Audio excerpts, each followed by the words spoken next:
Bonjour, dans cette vidéo, on va reprendre et approfondir un petit peu ce qui concerne les pourcentages et plus particulièrement les augmentations en pourcentage ou les diminutions, les baisses en pourcentage pour avoir des méthodes un peu plus efficaces que celles qu'on applique parfois qui consistent à calculer au fur et à mesure le montant correspondant au pourcentage d'augmentation ou de diminution, puis à trouver éventuellement le nouveau prix.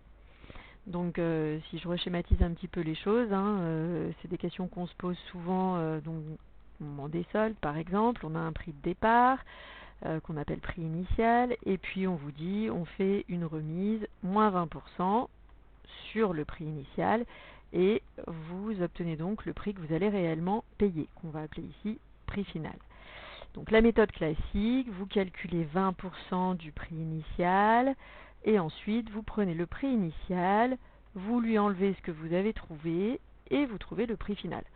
Si je me base sur un exemple concret, si le prix initial est de 80 €, vous calculez 20% de 80 €.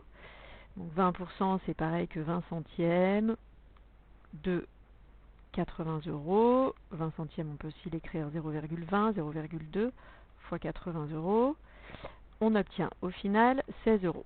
Là j'ai fait un long calcul, c'est quelque chose qu'on pouvait trouver évidemment mentalement bien plus rapidement. Je vous ai souvent dit, on peut s'appuyer sur les valeurs notamment 10%, 10% de 80 €, c'est 1 dixième de 80 €, donc c'est 8 €. Donc comme c'est tout de la proportionnalité, 10% de 80 € c'est 8 €, 20% de 80 € c'est 16 €. Bref, tout ça pour dire qu'on avait un prix de départ de 80 €, on va baisser de 20% du prix initial, du prix de départ, c'est-à-dire qu'on va baisser de 16 €, et pour trouver le prix final, on va donc calculer 80 € moins 16 €, on va trouver 64 €. On peut aller plus vite et faire ceci en une seule étape. Alors il y a plusieurs manières de le présenter. Je vais commencer par justement un tableau de proportionnalité puisqu'il s'agit de proportionnalité. Le prix final est proportionnel au prix initial. Donc si je fais un tableau avec le prix initial, le prix final, on peut s'intéresser au coefficient de proportionnalité dans ce tableau. Alors il y a un moyen simple de le trouver, c'est que si le prix initial était de 100 €, si on fait une baisse de 20 pour 100 €, on va donc baisser de 20 € et le prix final sera de 80 €. Donc on retrouve le coefficient on trouve ce coefficient 0,8 qu'on va réutiliser de manière plus rapide sans forcément faire le tableau à chaque fois. Donc du coup, si le prix initial est un autre prix ou si vous connaissez le prix final, grâce à ce coefficient, vous pouvez retrouver soit le prix initial, soit le prix final. À vous de mettre la valeur qui vous est donnée dans l'énoncé au bon endroit. Donc c'est très fort parce que par rapport à ce qu'on a fait ici, on a calculé 20% de 80 € parce qu'on connaissait le prix initial. Et si jamais on vous avait donné juste le prix final, 64 € et qu'il fallait remonter au prix initial, on aurait été embêté avec cette méthode-là parce que les 20% sont calculés sur le prix qu'on ne connaît pas. Donc soit il aurait fallu appeler X le prix initial et mettre ce problème en équation, soit il aurait fallu éventuellement faire des essais avec des prix, les baisser de 20%, voir quand est-ce qu'on arrivait à 64 €, soit le plus rapide, en fait, c'est d'utiliser cette méthode-là. Ce qui veut dire que pour passer du prix initial au prix final, quand on baisse de 20% du prix, on multiplie par 0,8. Alors ça s'explique aussi par le fait que 20%, on l'a déjà vu, c'est donc pareil que 20 centièmes, c'est 0,2 ou 0,20 si vous avez envie de l'écrire 0,20, tout comme ici je peux mettre 0,80. Donc si on a un prix de départ qui est donc 100% du prix, l'intégralité du prix, au départ on paye 100% du prix, qu'on enlève 20% du prix de départ, toujours, c'est 100% du prix de départ moins 20% du prix de départ, il va vous rester à payer 80% du prix de départ. Donc le prix final, il est fait de 80% du prix de départ. C'est pour ça que pour le trouver directement, on peut multiplier par 80%, qui s'écrit aussi 0,80. Je fais souvent en classe, on l'a peut-être déjà fait ensemble, un petit schéma où je vous dis voilà le prix initial, ça c'est 100% du prix, hein, c'est tout le prix initial. Et on vous dit qu'on va vous enlever 20% du prix que vous ne payerez pas. Bah, qu'est-ce qu'il vous reste à payer? Il vous reste à payer 80% du prix. On peut faire absolument le même raisonnement avec une augmentation de 20% du prix. Si jamais il s'agit d'une augmentation, un commerçant qui décide de tout augmenter, ça peut arriver. Si je refais mon petit schéma, cette fois-ci votre prix de départ c'était donc toujours 100% du prix de départ. Et par contre on va vous rajouter à payer en plus 20% du prix. Vous allez vous retrouver à payer 120% du prix initial. Donc on pourra trouver le prix final directement en multipliant par 120%. Et 120%, ben, ça s'écrit aussi 120 centièmes, c'est-à-dire une unité et 20 centièmes. Ou plus rapidement 1,2 pour ceux qui n'écrivent pas les zéros inutiles. Dans un tableau de proportionnalité, donc là je prends une autre valeur, hein, on peut le retrouver aussi. Si on indique le prix initial, le prix final, bah, si le prix initial avait été de 100 euros, cette fois-ci le prix final augmenté de 20%, c'est-à-dire de 20 euros pour 100 euros, aurait été de 120 euros. Et donc on retrouve bien le fameux coefficient de proportionnalité de 1,2 qui était évoqué ici. Donc de manière concrète, on peut apprendre les règles sous la forme augmenter un nombre de A%, A étant un nombre quelconque, revient à le multiplier par 100% plus A%, qu'on peut écrire plus rapidement 1, parce que 100% c'est 1, plus A centième, puisque A% c'est A centième. Si vous préférez, vous pouvez l'écrire, ou 100% plus A%, ça marche aussi. Et diminuer un nombre de A%, cette fois-ci, on va directement le multiplier par 1 moins A centième, ou encore c'était 100% moins les A% que vous allez enlever. Je vous laisse répondre aux questions qui sont marquées ci-dessous, vous pouvez mettre en pause et revenir voir la correction d'ici quelques secondes. Voici donc les réponses aux phrases à compléter. Il y en a qui sont un petit peu plus classiques que d'autres. Par exemple, diminuer de 50%, c'est multiplié par 100% moins 50%. Ça veut dire qu'il ne reste plus que 50% à payer, donc on multiplie par 0,5. Et puis augmenter un prix de 100%, on l'utilise souvent, ça veut dire qu'on va le doubler. C'est qu'on va payer 100% du prix, la valeur de départ, plus encore 100% du prix, donc une deuxième fois le prix. Donc on multiplie le prix par 2. Ensuite, vous avez quelques exemples, pareil, qu'on va traiter avec différentes méthodes. Si vous préférez, on peut utiliser un tableau de proportionnalité toujours entre le prix final et le prix initial, ou bien on utilise directement cette règle qui a l'avantage d'aller vite et de nécessiter très peu de temps en termes de rédaction. Alors, je commence par l'exemple E. On vous dit un article vaut 38 euros et son prix augmente de 23%. Donc, première manière de faire, on fait un tableau de proportionnalité. Alors je ne vais pas rédiger totalement ici pour pas passer trop de temps. Donc à chaque fois, on indiquera le prix initial et le prix final. Alors il faut se baser sur les informations de l'énoncé. On vous dit qu'un article vaut 38 euros, son prix augmente de 23%. Il faut trouver le nouveau prix. Si on se contente de ça dans un tableau de proportionnalité, évidemment, on n'a pas assez de données. Comme je l'ai souvent dit en classe, ce qu'il faut prendre à chaque fois quand on a des pourcentages, si on a du mal à avoir ou si on veut trouver des réponses, puisque c'est de la proportionnalité, on peut toujours se ramener à 100. Enfin, l'idée, c'est de se ramener à 100. Si le prix initial était de 100 euros, à ce moment-là, l'augmentation de 23%, ça veut dire qu'on va augmenter justement de 23 euros pour un prix initial de 100 euros. Ce qui veut dire qu'on paiera 123 euros. Et vous pouvez donc calculer le prix final par la méthode de votre choix avec le tableau de proportionnalité. Je sais que certains vont utiliser la méthode des produits en croix en calculant 38 multiplié par 123 divisé par 100 qui va vous donner un résultat pour le prix final. On peut aussi, comme déjà vu, utiliser un coefficient, comme on passe de 100 à 123, le coefficient est de 1,23. Cette méthode m'intéresse puisque, comme on l'a vu à la diapositive précédente, c'est celle qui permet de faire la transition, c'est-à-dire que augmenter de 23%, avec cette méthode qui est rapide, hein, à écrire en tout cas, eh bien, c'est multiplié par 1 plus 23%, 23 centièmes, c'est-à-dire 1, une unité, et 23 centièmes, donc 1,23. Donc directement, on peut prendre le prix de 38 euros, multiplié par 1,23, et on trouve 46,74 euros. La même réponse que celle qu'on aurait trouvée si on avait utilisé les produits en croix ici. Alors même question maintenant pour une baisse de 34 euros. Donc toujours pareil, vous pouvez toujours faire l'ancien prix, donc le prix initial, le prix final, et utiliser un tableau de proportionnalité. Donc cette fois-ci, pour un article qui coûtait 100 euros, on fait une baisse de 34%, c'est-à-dire de 34 euros pour 100 euros. On ne paierait plus que 66 euros. Et là, on sait que le prix initial était de 38 euros.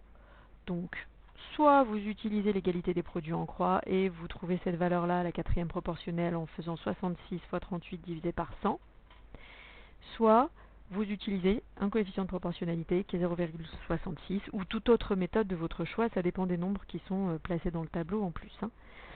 Autre méthode, celle qui est à mon sens un peu plus facile à utiliser et à rédiger, c'est de raisonner en se disant que baisser de 34%, ça veut dire qu'on ne paye plus que 66%, donc ça veut dire que ça revient à multiplier par 0,66. Et à ce moment-là, directement, on fait le calcul, on a 38 euros, je les multiplie par 0,66 puisqu'ils vont être baissés, et on obtient un nouveau prix qui est de 25,08 euros.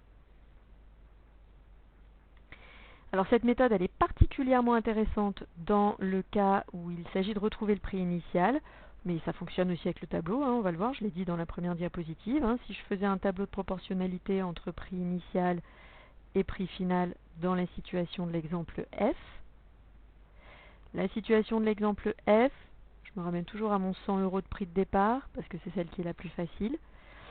On vous dit, on fait une augmentation de 27%, donc on augmente de 27 euros pour un prix de départ de 100 euros, donc on va payer 127 euros à l'arrivée. Et cette fois-ci, on vous donne le prix final après l'augmentation. L'article coûte 82 euros et 55 centimes, et il faut retrouver le prix initial. Alors là, toujours pareil, si vous avez envie d'utiliser l'égalité des produits en croix et de faire 100 fois 82 machin divisé par 127 pour trouver cette valeur, ça fonctionne. Vous pouvez aussi repérer le coefficient de proportionnalité qui est de 1,27, qui me permettra de faire la transition avec l'autre méthode. Mais du coup, si on recherche cette valeur-là dans le tableau, pour la retrouver, on va diviser par 1,27. Donc en effet, ici, je peux présenter les choses. On ne connaît pas le prix de départ.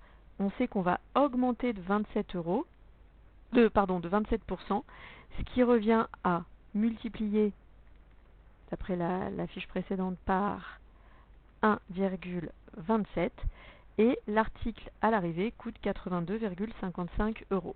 Donc pour retrouver le prix, dans tous les cas, on peut calculer 82,55 euros divisé par 1,27, et on retrouve le prix de départ qui était donc 65 euros. Encore une fois, je ne rédige pas, je présente des solutions, à vous de faire une phrase-réponse lorsque vous faites un calcul à chaque fois. Problème suivant, même chose, mais il s'agit d'une réduction. On peut faire, première méthode, hop.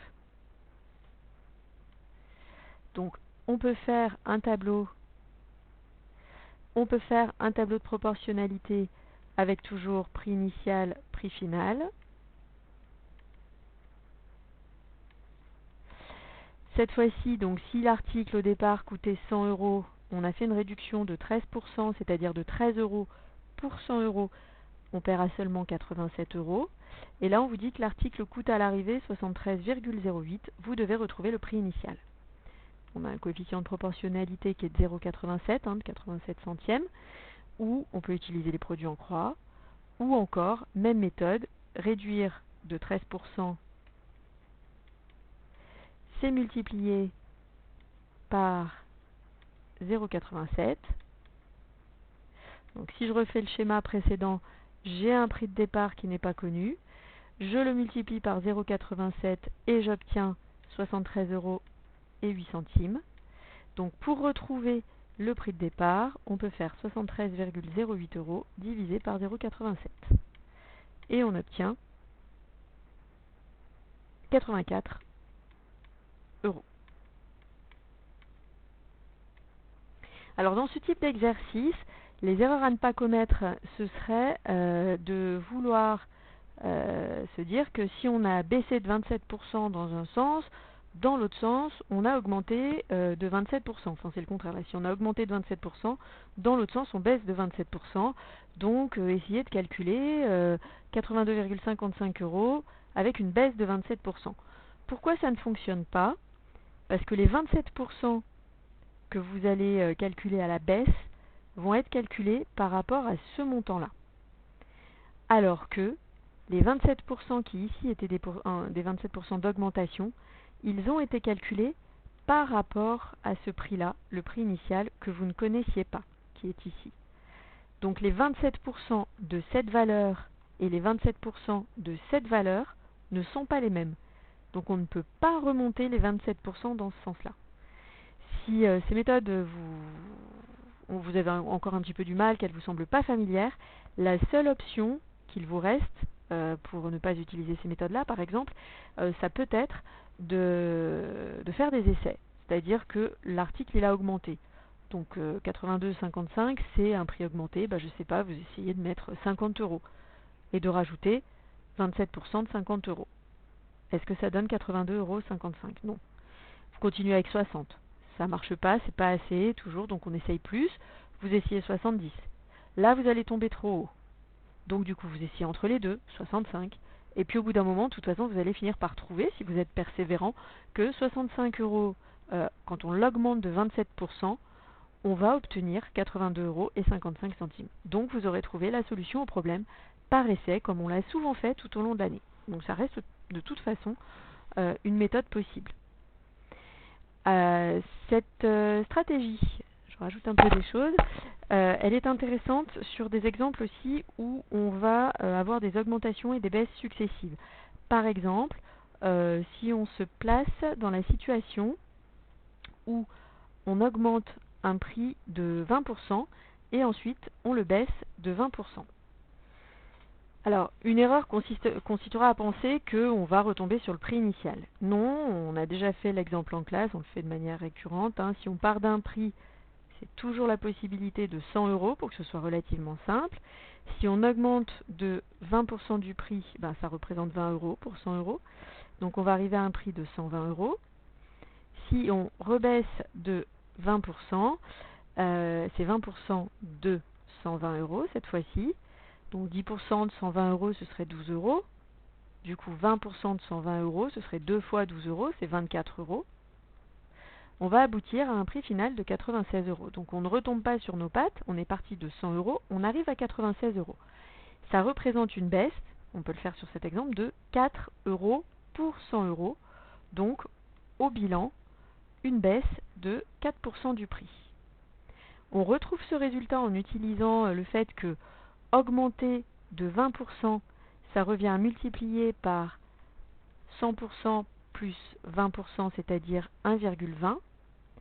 Et ensuite, baisser de 20%, ça revient à multiplier par 100% moins 20%, c'est-à-dire 80%, c'est-à-dire 0,8 ou 0,80.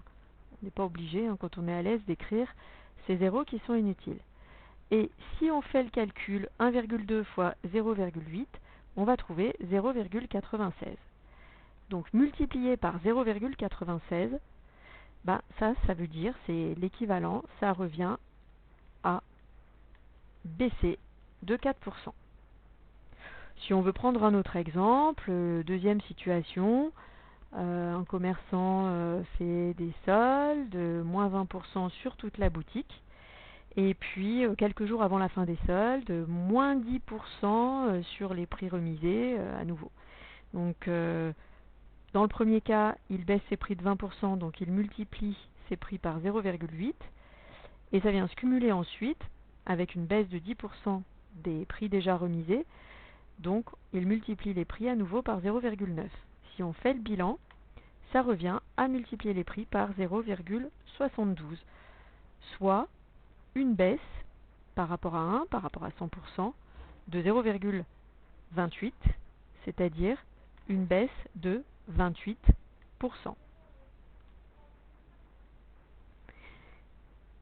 On peut retrouver ce résultat, toujours pareil, en partant d'un prix de départ de 100 € et en appliquant les réductions mentionnées. Donc d'abord une baisse de 20% du prix, là c'est une baisse de 20 €, on arrive à 80 € à payer, donc 80% du prix. On baisse encore de 10% du prix, donc on baisse de 10% de 80 €, c'est 8 €. Il reste à payer 72 €. Baisse de 28 € pour un prix de départ de 100 €.